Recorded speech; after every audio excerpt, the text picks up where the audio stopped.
So, hello, my dear students.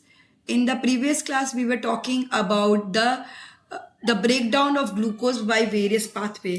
ये जो topic मैंने पढ़ाया था ये बहुत इंपॉर्टेंट टॉपिक है. This is a very very important topic with respect to your board examination because ये अपने आप में PYQ है. ठीक है, और ये 3 मार्क्स का क्वेश्चन पूछा जाता है. एज इट इज 3 मार्क्स का डायरेक्ट क्वेश्चन आपको बोल दिया जाएगा कि explain the breakdown of glucose by various pathway.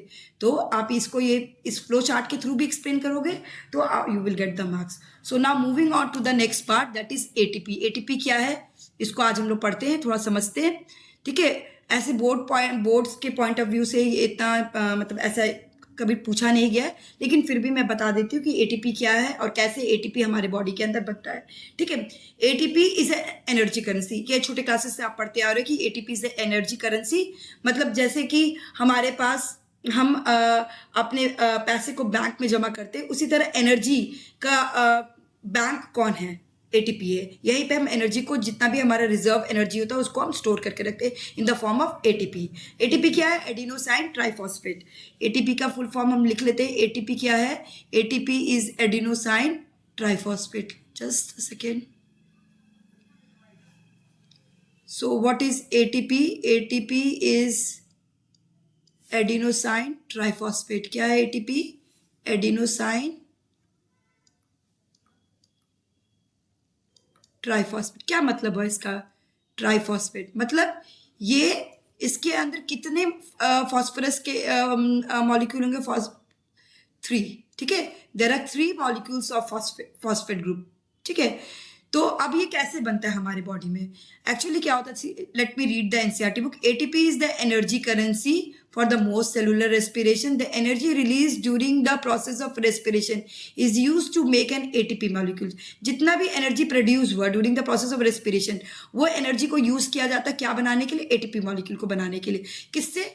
From ADP and inorganic phosphate. ठीक है, हमारे बॉडी में ADP मॉलिक्यूल होता है और इसमें एक इनऑर्गेनिक फॉस्फेट को जोड़ेंगे तो ATP बन जाएगा. ADP क्या है? अब ये एक वर्ड है ADP. ADP is adenosine diphosphate. तो डाई में एक और फॉस्फेट जोड़ देंगे तो क्या बन जाएगा? ट्राइफॉस्फेट बन जाएगा.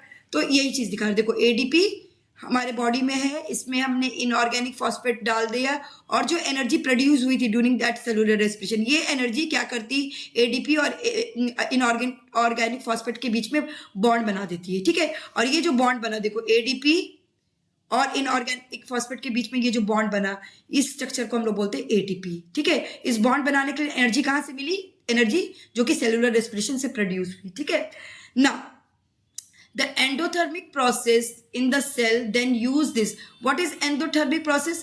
Those process in which energy is used. ठीक है, एंडो मतलब एनर्जी यूज हो रही है. तो ऐसा प्रोसेस जहां पे एनर्जी यूज हो रही है तो उस दौरान हम किसको यूज करेंगे? ATP को यूज करेंगे और ये ATP ब्रेक करेगा. ठीक है, ATP ब्रेक करेगा और ATP को हम कैसे लिख सकते हैं? ऐसे भी लिख सकते हैं ADP बॉन्ड इनऑर्गेनिक फॉस्फेट. ये ब्रेक करेगा. ठीक है, ब्रेक करेगा और ब्रेक करने से एनर्जी रिलीज होगी. ठीक है, और एनर्जी रिलीज होगी और क्या बन जाएगा? ADP एंड इनऑर्गेनिक फॉस्फेट अलग अलग हो जाएंगे एंड यही energy will be use for the endothermic process. देखो यही लिखा है.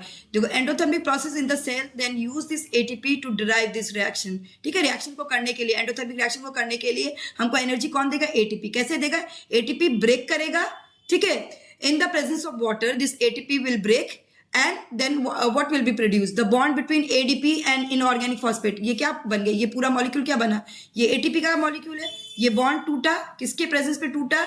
वाटर के प्रेजेंस में टूटा और टूटने के बाद क्या प्रोड्यूस हुई? एनर्जी प्रोड्यूस हुई और एनर्जी प्रोड्यूस होकर क्या मॉलिक्यूल मिला हमको? ADP मिला और ATP मिला. क्या मिला? ADP और इनऑर्गेनिक फॉस्फेट मिल गया. ठीक है, और द एनर्जी जो प्रोड्यूस हुआ that is equivalent to 30 kilo joule पर मॉलिक्यूल. एक मॉलिक्यूल पे हमें कितनी एनर्जी रिलीज होगी? 30 kilo joule. So this is how ATP is produce and how ATP is broken to produce energy. Thank you.